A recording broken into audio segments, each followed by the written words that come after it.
When should you use machine learning? This is maybe one of the first questions that we have to answer before we proceed to applying AI on our research projects or even like applications that requires automation. Considering using machine learning when you have a complex task or problems involving a large amount of data and lots of variables, but no existing formula or equation.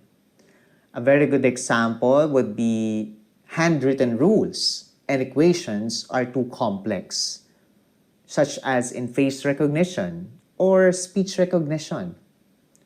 Second, it can be the rules of a task are constantly changing, that it basically requires an adaptive algorithm.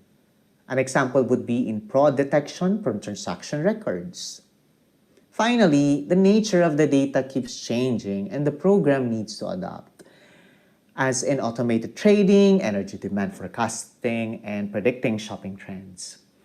If your application falls under this three situation, then it is a good indicator that machine learning would be a very good candidate solution for your automation process.